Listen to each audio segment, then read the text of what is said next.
കൂട്ടിക്കൊണ്ടുവന്നത്. ദൈവത്തിന് ദ്വേഷമുണ്ട്. ദൈവത്തിനൊരു കാര്യം നിങ്ങളെ കാണിക്കുവാനുണ്ട്. ഹല്ലേലൂയ. മയങ്ങിയിരിക്കുന്നവരെ ദൈവം പ്രയോജനപ്പെടുത്തില്ല. ഉറങ്ങിക്കിടക്കുന്നവരെ ദൈവം പ്രയോജനപ്പെടുത്തില്ല. എഴുന്നേറ്റ് പ്രകാശിക്കുന്നവരെ ഹല്ലേലൂയ ദൈവം പ്രയോജനപ്പെടുത്തും. ദൈവത്തിന്റെ തേജസ്സിലുള്ളവരെ ദൈവം സമയം തന്ന ദൈവസഭയ്ക്കും ഇവിടെ ഇരിക്കുന്ന ദൈവദാസന്മാർക്കും ദൈവമക്കൾക്കും താങ്ക്സ് പറഞ്ഞ് നന്ദി പറഞ്ഞ് പ്രത്യേകിച്ച് ഹമേ സോദരൻ ഫ്ലേവ ക്രിസ് കുടുംബം കർത്താവ് നിങ്ങളെ അനുഗ്രഹിക്കട്ടെ. God bless you. Davis master സഭ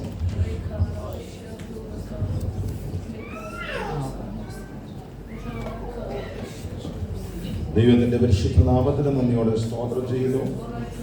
ഇന്ന് പിൽക്കാല ദൈവത്തെ ആരാധിപ്പാൻ, ദൈവത്തെ മഹത്വപ്പെടുത്തുവാൻ കർത്താവ് നമ്മുടെ എല്ലാവരും ജീവിതത്തിൽ നൽകിയ നല്ല സന്ദർഭത്തെ ഓർത്ത് ഞാൻ ദൈവത്തെ സ്തുതിക്കുന്ന വിശേഷാൽ ഇവിടെ ശുശ്രൂഷിക്കുന്ന കർത്താവിൻ്റെ ദാസൻ ഡിസിപ്പിൾ പാസ്റ്റർ, അതുപോലെ ഈ മിനിസ്ട്രിയുടെ സീനിയർ പാസ്റ്ററായിട്ട് സേവനമനുഷ്ഠിക്കുന്ന കർത്താവിൻ്റെ ദാസൻ ഡിനോയ് പാസ്റ്റർ, പ്രിയ കൊച്ചമ്മ, അതുപോലെ മസ്കറ്റിൽ നിന്ന് കടന്നു വന്ന സഹോദരങ്ങൾ, ഇവിടുത്തെ ചർച്ചകളിലെ ദൈവമക്കൾ, സൗകര്യശോരന്മാർ, കുഞ്ഞുങ്ങൾ, എല്ലാ പ്രിയപ്പെട്ടവരെ ഓർത്ത് ഞാൻ ദൈവത്തെ സ്തുതിക്കുന്ന വളരെ അനുഗ്രഹിക്കപ്പെട്ട സമയങ്ങൾ നമ്മുടെ മുൻപിൽ ആയിരുന്നല്ലോ. കർത്താവ് നമ്മെ സഹായിച്ചുകൊണ്ടിരിക്കുന്നല്ലോ.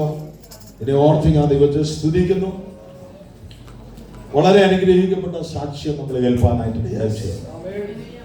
ഞാൻ ആ സാക്ഷ്യം കേട്ടുകൊണ്ടിരുന്നപ്പോൾ എൻ്റെ ഹൃദയത്തിൽ പെട്ടെന്ന് വന്നേ ഒരു പദം ഇതാണ്. ഏലിയാവ് ഇങ്ങനെ പറഞ്ഞു, മതി യഹോവേ മതി, എന്റെ പ്രാണനെ എടുത്തുകൊള്ളണമേ.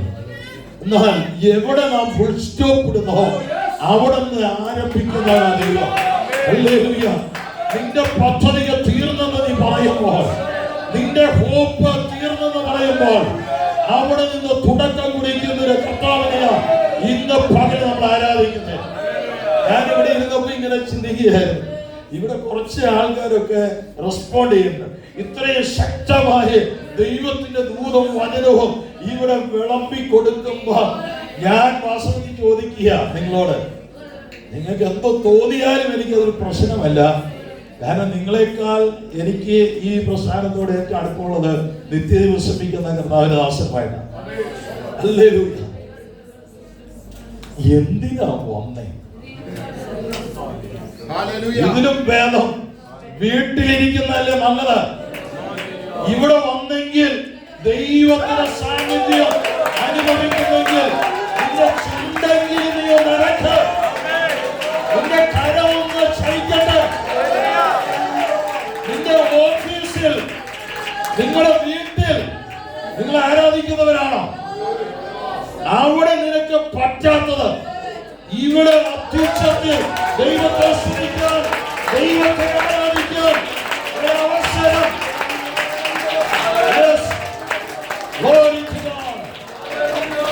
ദൈവത്തിലെ നാളെ ഇത് കിട്ടിക്കൊള്ളുന്നില്ല. ഇന്ന് ഇതാ സമയം. അത് നാം വിനിയോഗിച്ചു. ഇത്രയും ജീവനുള്ള ചലിക്കുന്ന വാക്കുകൾ ദൈവത്തിൽ നിന്ന് പ്രാപിച്ചോടെ പറഞ്ഞുകൊണ്ടിരിക്കുക. തുള്ളിച്ചാടണമെന്നൊക്കെ തോന്നുക. കാരണം ദൈവം അത്ര വലിയ പ്രവൃത്തി അവിടെ ചെയ്തുകൊണ്ടിരിക്കുക. രണ്ടാമത്തെ ദാസൻ പറഞ്ഞ് ഞാൻ ദൈവത്തെ സ്തുതിക്കുക. അപ്പൻ ചുമന്ന പുസ്തകം ചുമക്കാൻ എന്നെ ആത്മീയ ഗുരു തമ്പിച്ചാൻ, അദ്ദേഹം നിത്യം ശ്രമിക്കുക, ഞാൻ വളരെ ബഹുമാനിക്കുന്ന ഒരു ദിവസനാണ്. അദ്ദേഹത്തിന്റെ സമകാലികനായിരുന്നു നിങ്ങൾക്ക് മുൻപേ മാതൃക കാണിച്ച നിത്യത്തിലേക്ക് കടന്നു പോയ കർത്താവിനെ. അവരുടെയൊക്കെ സമാനമായ അനുഭവങ്ങളാണ്. മണിക്കൂറുകൾ അവരുടെ കൂടെ യാത്ര ചെയ്യുവാൻ, ഇരിക്കാൻ, അനുഭവങ്ങൾ കേൾക്കാൻ ഒക്കെ ഇടയായിട്ടുണ്ട്. നിങ്ങൾ സഹവസിച്ചവരാ. Glory to God. ഞാൻ ആ ഭാഗം അത്രയും പറഞ്ഞു വിടുകയാണ്. ഇന്ന് പകല് പരിശുദ്ധാത്മാവിന്റെ ഹൃദയത്തിൽ തന്ന ഒറ്റ വാക്യം വായിച്ച് ഞാൻ പെട്ടെന്ന് ദൈവസന്നിധിയിൽ ഇരിക്കാൻ ആഗ്രഹിക്കുകയാണ്. ഇതിനാധാരമായി നമുക്കൊരു വേദവാക്യം ഭാഗം വായിക്കാം. അപ്പോസ്തലപ്രവൃത്തികൾ 23-ാം അധ്യായം. അപ്പോസ്തലപ്രവൃത്തികൾ 23-ാം അധ്യായം അതിന്റെ 11-12 വാക്യങ്ങൾ വായിക്കാം. ധൈര്യമായിരിക്കാം. എന്നെക്കുറിച്ച് യെരൂശലേമിൽ സാക്ഷീകരിച്ചതുപോലെ സാക്ഷീകരിച്ചതുപോലെ റോമയിലും സാക്ഷീകരിക്കേണ്ടതാകുന്നു എന്ന് അരുളി ചെയ്തു. നേരം വെളുത്തപ്പോൾ ചില യഹൂദന്മാർ തമ്മിൽ യോജിച്ച് പൗലോസിനെ കൊന്നുകളയുമ്പോഴും ഒന്നും തിന്നുകയോ കുടിക്കുകയോ ചെയ്യുകയില്ല എന്ന് ശപഥം ചെയ്തു. വളരെ പരിചയമുള്ള ഒരു വേദഭാഗമാണ്. ശ്രദ്ധിച്ചാട്ടെ, നിങ്ങളുടെ തലയൊക്കെ ഉയർന്നിരുന്നാട്ടെ. വളരെ ഉച്ചത്തിലാണ് വായിക്കുന്ന സഹോദരി, നിങ്ങൾ എല്ലാവരും കേട്ടിട്ടുണ്ട്. വളരെ പരിചയമുള്ള ഒരു വേദഭാഗമാണ്. ചില മിനിറ്റുകൾ മാത്രം നമ്മുടെ ദൈവസന്നിധിയിൽ ഇരിക്കുന്ന ശ്രദ്ധയോടെ ഇരുന്നാട്ടെ. ഇവിടെ വായിക്കുന്ന രാത്രിയിൽ കർത്താവ് അവന്റെ അടുക്കൽ നിന്ന് ധൈര്യമായിരിക്കുക, നീ എന്നെ കുറിച്ച് യെരൂശലേമിൽ സാക്ഷീകരിച്ചതുപോലെ റോമയിലും സാക്ഷീകരിക്കേണ്ടതാകുന്നു എന്ന് അരുളി ചെയ്തു. ആത്മീയ ശുശ്രൂഷയുടെ മുന്നേറ്റത്തിൽ അപ്പോസ്തലനായ പൗലോസ് യാത്ര ചെയ്യുമ്പോൾ ദൈവം തന്റെ മേൽ പകർന്ന അഭിഷേകവുമായി ശക്തിയോടെ മുൻപോട്ട് പോകുമ്പോൾ ചില പ്രതികൂല സാഹചര്യം തന്റെ ആത്മീയ ജീവിതത്തിൽ കടന്നു വരികയാണ്. തന്റെ ആത്മീക ഭാവി എന്താകും? തന്റെ ശുശ്രൂഷയുടെ ഭാവി എന്താകും? വലിയൊരു ചോദ്യ ചിഹ്നത്തിന്റെ മുന്നിൽ പൗലോസ് നിൽക്കുമ്പോൾ തിരുവചനത്തിൽ ഇങ്ങനെ രേഖപ്പെടുത്തിയിരിക്കുക, അന്ന് രാത്രിയിൽ തന്നെ വിചാരണ ചെയ്യാൻ കൂട്ടം കൂടി നിൽക്കുന്ന ചില സഹോദരന്മാർ പദ്ധതി ഒരുക്കിയിരിക്കുമ്പോ ഇതൊന്നും അറിയാതെ മുഴങ്കാലുകൾ മടക്കി മുറിക്കകത്ത് ദൈവ സാന്നിധ്യത്തിനായി കാത്തിരിക്കുന്ന ഒരു ഭക്തൻ.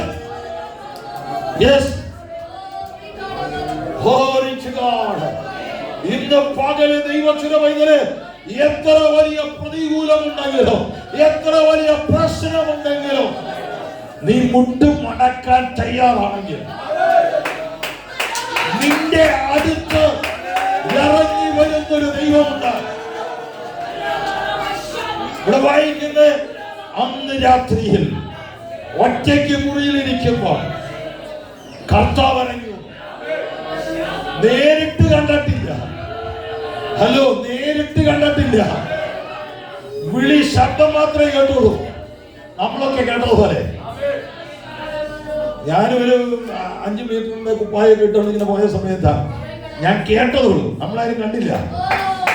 അതൊക്കെ വലിച്ചെറിഞ്ഞിട്ട് കർത്താവിനെ സേവിക്കാൻ നമ്മളൊക്കെ വിവിധമായ മേഖലയിൽ നിന്ന് ഇറങ്ങി തിരിച്ച. പക്ഷെ നമ്മുടെ അകത്തൊരു പ്രകാശമുണ്ട്, ഒരു കത്തലുണ്ട്.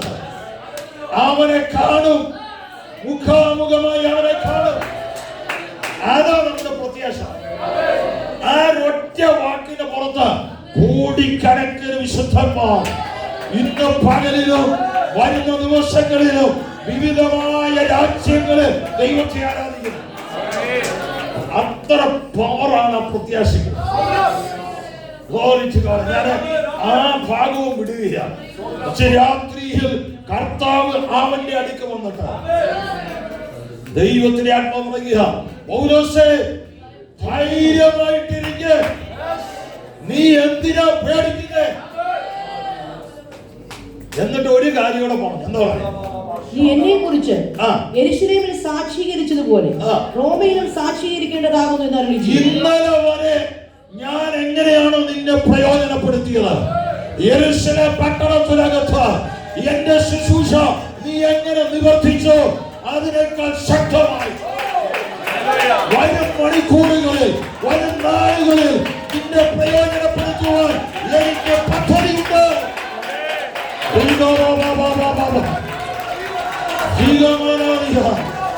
ആശങ്കയുടെ നടുവിൽ നിൽക്കുക. നിന്റെ ആത്മീക ജീവിതം, നിന്റെ ഭൗതിക ജീവിതം, നിന്റെ ആത്മീക ശുശ്രൂഷ നാളെ എന്താകുമെന്ന് അറിയത്തില്ല.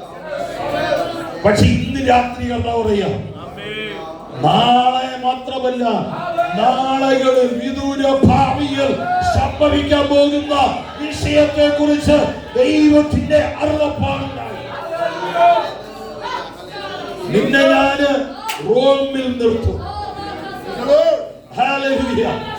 പൗലോസിനെ സംബന്ധിച്ചിടത്തോളം റോമിൽ നിൽക്കുക എന്ന് പറഞ്ഞാൽ അത് വേറൊരു തലമാണ്. അതൊന്നും വിവരിക്കാൻ സമയം അനുവദിക്കുന്നില്ല. ഞാൻ മുമ്പോട്ട് പോട്ടെ. ഈ വാക്തത്വം രാത്രിയിൽ ഒറ്റയ്ക്കിരിക്കുമ്പോൾ വിഷയത്തിന് നൽകി പ്രാർത്ഥിച്ചുകൊണ്ടിരിക്കുമ്പോൾ കർത്താവ് ഒന്ന് നമ്മോട് പറഞ്ഞു പറഞ്ഞാൽ നമ്മൾ ഇങ്ങനെ ഇരിക്കുവോ? എന്റെ ഭാഷയിൽ പറഞ്ഞാൽ പൗലോസ് ചാടി തുള്ളി ദൈവത്തെ മഹത്വപ്പെടുത്തി. അന്ന് രാത്രി ഉറങ്ങിക്കാണുന്നത് പോലും ഞാൻ പ്രതീക്ഷിക്കുന്നു. ഉറങ്ങാൻ സാധ്യത കുറവാണ്. കാരണം ചില ദൂതൊക്കെ കിട്ടിക്കഴിഞ്ഞാൽ നിങ്ങളുടെ കാര്യം എനിക്കറിയത്തില്ല, എന്റെ കാര്യം ഞാൻ പറയും. ചില ദൂതുകൾ നമ്മുടെ ഉറക്കം കെടുത്തണം. രാത്രി പകലാക്കുന്ന ഭക്തന്മാരെ ഓർത്തിങ്ങ ദൈവത്തെ സ്തുതിക്കുന്നു. ഈ ദൂത് വലിയൊരു ആലോചന, വലിയൊരു ദൂതാണ്. പൗലോസ് തുള്ളിച്ചാടി ദൈവത്തെ ബോധപ്പെടുത്തി അന്ന് രാത്രി വിശ്രമിച്ചു. അടുത്ത വാക്യം വായിക്കാം സിസ്റ്ററെ. അടുത്ത വാക്യം. നേരം വെളുത്തപ്പോൾ ചില യഹൂദന്മാർ തമ്മിൽ യോജിച്ച് പൗലോസിനെ കൊന്നുകളയുവോളം ഒന്നും തിന്നുകയോ കുടിക്കുകയോ ചെയ്യുകയില്ല എന്ന് ശപഥം ചെയ്തു. ചില യഹൂദന്മാർ തനിക്ക് വേണ്ടി സാഹചര്യം ഒരുക്കേണ്ടവർ, തന്നിൽ പകർന്ന വെളിപ്പാടിന് വേണ്ടി വഴികളെ തുറക്കേണ്ടവർ, രഹസ്യ സങ്കേതങ്ങളിൽ പദ്ധതി ഒരുക്കി. ഒറ്റ ചോദ്യം, റോമി നിർത്തുന്നവരാണ് കർത്താവാണ്. എത്ര ദിവസം കഴിഞ്ഞിട്ടാ? എന്താണെങ്കിലും കുറച്ച് ദിവസം കഴിയും. ഇവിടുന്ന് റോമ് വരെ ചെല്ലണമെങ്കിൽ കുറച്ച് ദൂരമുണ്ട്.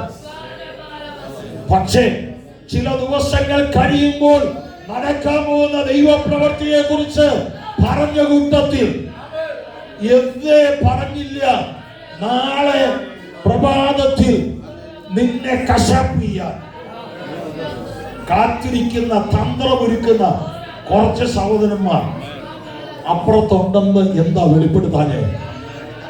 ഹലോ, വാക്തത്വം മാത്രമേ തന്നുള്ളൂ, ദൂത് മാത്രമേ തന്നുള്ളൂ. പക്ഷേ ആ ദൂതിലേക്കുള്ള യാത്രയിൽ നേരിടാനിരിക്കുന്ന കഷ്ടനഷ്ടങ്ങൾ ദൈവം മനഃപൂർവ്വമായി മറച്ചു വെക്കാനായിട്ടിടയായി. ഇന്ന് പകലിലും നാം ദൈവത്തെ ആരാധിക്കുമ്പോൾ, നാം ദൈവത്തെ സ്തുതിക്കുമ്പോൾ, ദൈവത്തിന്റെ പൈതല് കർത്താവിന്റെ പാതയിൽ ഇറങ്ങി തിരിച്ചപ്പോൾ വാക്തത്വം മാത്രമേ തന്നുള്ളൂ. അതിന്റെ പുറത്താണ് നമ്മൾ ഇറങ്ങിയത്. ഈ കഴിഞ്ഞ ദിവസം ഒരാളെ ഇവിടെ പറഞ്ഞു, പക്ഷേ നാട്ടിൽ കൂടെ തേരപ്പാരയിൽ നടന്നപ്പോ ഏതോ ഒരു അക്ഷയം കൊണ്ടുവന്ന് ഒരു വിസ കൊടുത്തു. എവിടേക്ക്? ഒമാനിലേക്ക്. അപ്പോഴാ ഒരു മോശമാണെനിക്ക് പോയപ്പോ ദൈവാത്മാവ് ഒരു ദൂതും പറഞ്ഞു, നിന്നെ ഞാന് വിദേശ നന്മകൾ തന്ന് നിന്നെ അനുഗ്രഹിക്കും. ഒന്നും നോക്കിയില്ല, എടുത്തങ്ങ് ചാടി. എവിടേക്ക്?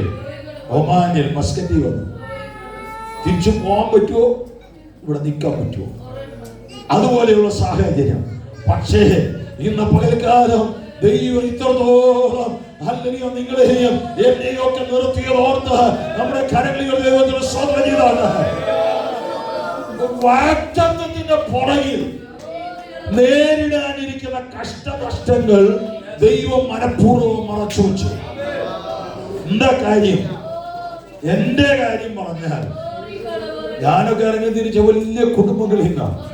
ഗോൾഡൻ സ്പൂണിലാണ് ഞങ്ങളൊക്കെ വളർന്നേ. കൊച്ചിലെ 10ാം ക്ലാസ് കഴിഞ്ഞു, പുരോഹിതനാകാൻ പോയി.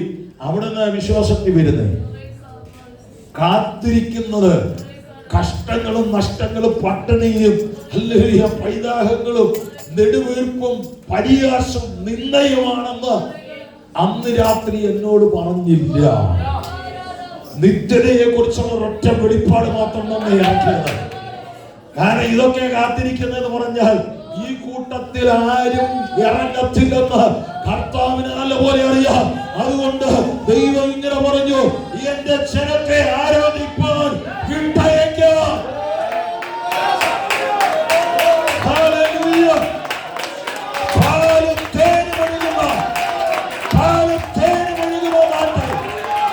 ഞാൻ നിങ്ങളെ ഏൽപ്പിക്കും.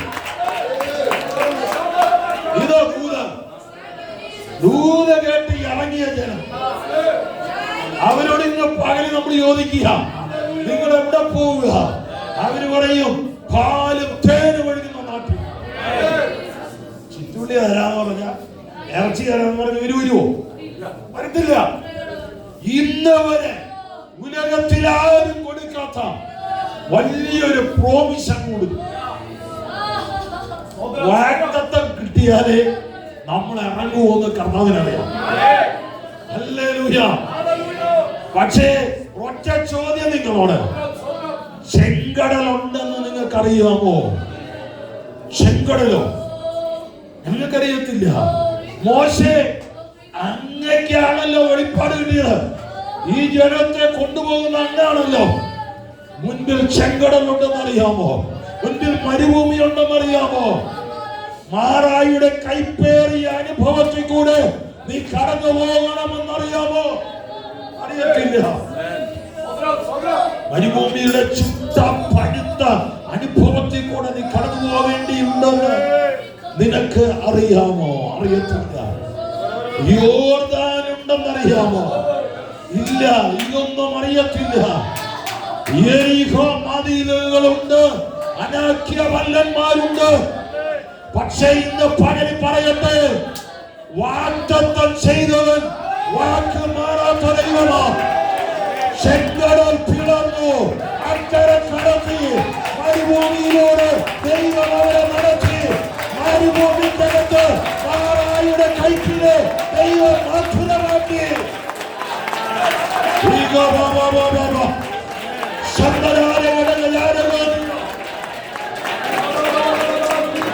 യോർദാൻ അവരുടെ മുൻപിൽ പിളർന്നു, വെള്ളത്തിന്റെ ഒഴുക്ക് നിലച്ചു, യെരിഹോ കോട്ടകൾ തകർന്നു, അനാക്യ മല്ലന്മാരെ പിടിച്ചടക്കി. എന്നിട്ട് വാഗ്ദത്ത നാട്ടിൽ അവർ പാർത്തു. ഇന്ന് പകലിൽ ദൈവം ഒരു ദർശനം തന്നിട്ടുണ്ടെങ്കിൽ, ദൈവം ഒരു വെളിപ്പാട് തന്നിട്ടുണ്ടെങ്കിൽ, എത്ര വലിയ പ്രതിസന്ധികളുണ്ട്, എത്ര വലിയ പ്രശ്നങ്ങളുണ്ട്, ഇന്ന് പകലിൽ നിന്നെ ശക്തരാക്കുന്ന ഒരുവനുണ്ട്.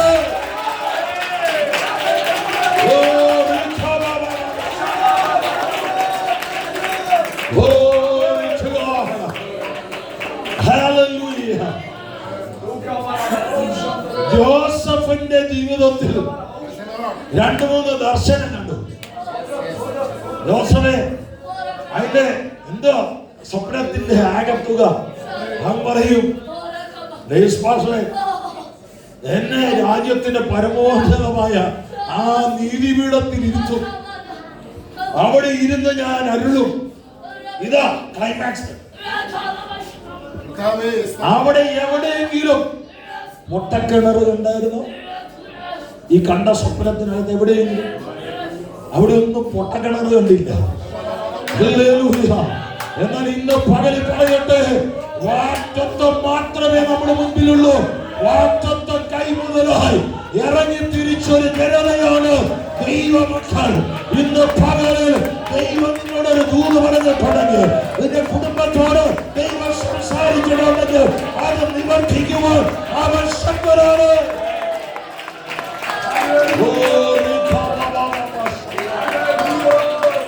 മുമ്പോട്ട് പോകുകയാണ്. കപ്പലിൽ കയറി വാഗ്ദത്തത്തിലേക്ക് താൻ നടക്കുകയാണ്. കപ്പൽ യാത്ര തുടർന്നു. ഇങ്ങനെ വായിക്കുന്നേ, മുൻപോട്ട് നമ്മൾ വായിക്കുന്ന 27-ാം അധ്യായം. പെട്ടെന്നൊന്ന് വായിച്ചത് 27-ാം അധ്യായം, അതിന്റെ 14-ാം വാക്യം. കുറെ കഴിഞ്ഞിട്ട് അതിന് വിരോധമായി ഈശാനമൂലൻ എന്ന കൊടുങ്കാറ്റ് അടിച്ചു. കപ്പൽ കാറ്റിന്റെ നേരെ നിൽപ്പാൻ കഴിയാതെ വന്നു. 20-ാം വാക്യം. വളരെ നാളായിട്ട് സൂര്യനെയോ നക്ഷത്രങ്ങളെയോ കാണാതെയും വല്ലാത്ത കൊടുങ്കാറ്റ് അടിച്ചുകൊണ്ടിരിക്കുക ഞങ്ങൾ രക്ഷപ്പെടുമെന്നുള്ള ആശയൊക്കെയും. ആദ്യത്തെ കാറ്റിന്റെ പേരൊക്കെ ഇട്ടാ വിളിച്ചേ. ഹലോ, അവിടെ ഉണ്ടല്ലോ അല്ലേ? ആദ്യത്തെ കാറ്റ് പേരിട്ടു, രണ്ടാമത്തെ കാറ്റിന് പേരിടാൻ പറ്റാത്ത കാറ്റാണ്. അവിടെ പറഞ്ഞേ, വല്ലാത്ത കൊടുങ്കാറ്റ് അടിച്ചുകൊണ്ടിരിക്കാൻ എല്ലാ പ്രതീക്ഷയും നഷ്ടപ്പെട്ടു. അവിടെ നിന്നാ തമ്പുരാൻ തുടങ്ങുന്നത്. അവിടെ ഒന്നും ഞാൻ നിൽക്കുന്നില്ല. വളരെ നാളെ സൂര്യനെ കാണുന്നില്ല, ചന്ദ്രനെ കാണുന്നില്ല, നക്ഷത്രങ്ങളെ കാണുന്നില്ല. പക്ഷേ 22-ാം വാക്യം മുതൽ വായിക്കും. 22-ാം വാക്യം മുതൽ എങ്കിലും ഇപ്പോൾ ധൈര്യത്തോടെ ഇരിപ്പാൻ ഞാൻ നിങ്ങളോട് അപേക്ഷിക്കുന്നു. കപ്പലിന് അല്ലാതെ നിങ്ങളിൽ ആരുടെയും പ്രാണന് ഹാനി വരികയില്ല. എന്റെ ഉടയവനും സേവിച്ചു വരുന്നവനുമായ ദൈവത്തിന്റെ ദൂതൻ ഈ രാത്രിയിൽ എന്റെ അടുക്കൽ നിന്ന്, പൗലോസേ ഭയപ്പെടരുത്, നീ കൈസരുടെ മുമ്പിൽ നിൽക്കേണ്ടതാകുന്നു. എന്റെ ഉടയവനും ഞാൻ സേവിച്ചു വരുന്നവനുമായ എന്റെ ദൈവത്തിന്റെ ദൂതൻ. ഇന്ന് പകലിൽ എത്ര പേർക്ക് പറയാൻ കഴിയും, ഞാൻ അനാഥനല്ല, എനിക്കൊരു ഉടയവനുണ്ട്, ഞാൻ ഒറ്റയ്ക്കല്ല, എനിക്കൊരു ഉടമസ്ഥനുണ്ട്. ഇന്ന് പകലിൽ നീ ഒറ്റയ്ക്കല്ല, നിന്റെ വലങ്കരം പിടിച്ചിരിക്കുന്ന ഒരു സാന്നിധ്യമുണ്ട്. അവൻ എത്തിക്കേണ്ടടുത്ത് എത്തിക്കും.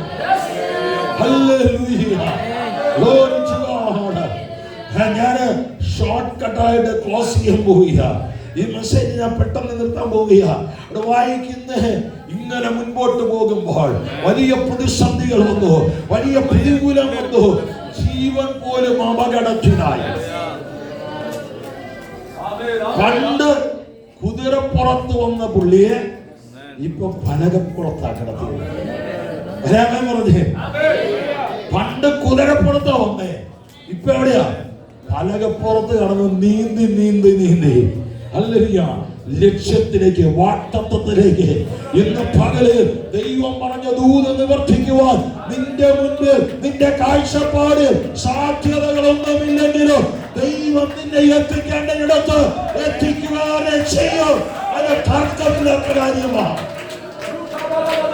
28-ാം അധ്യായം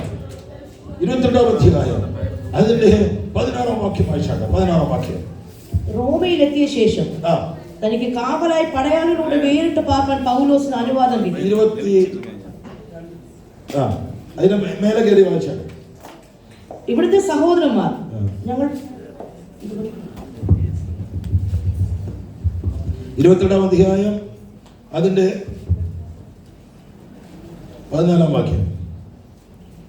അവിടെ സഹോദരന്മാരെ കണ്ട് തങ്ങളോട് കൂടി 7 നാൾ താമസിക്കണമെന്ന് അവർ അപേക്ഷിച്ചു. പിന്നെ ഞങ്ങൾ റോമയിലെത്തി. അങ്ങനെ ഞങ്ങൾ എവിടെ എത്തി?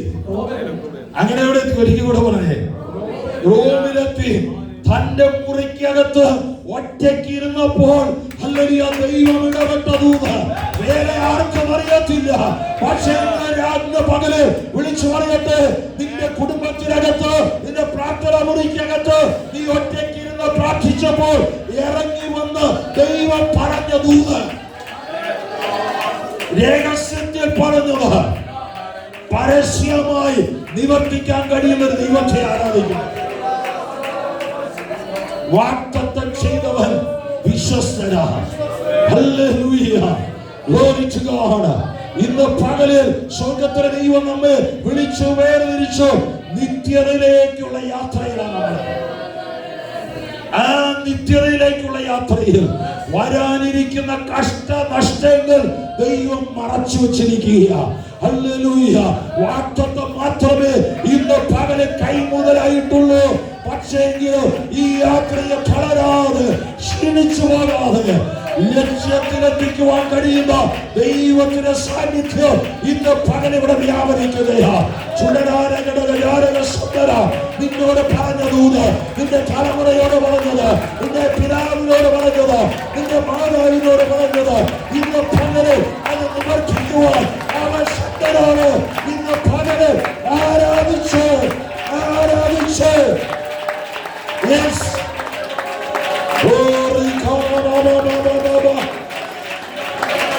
അതിനെ ഓർമ്മിപ്പിക്കട്ടെ.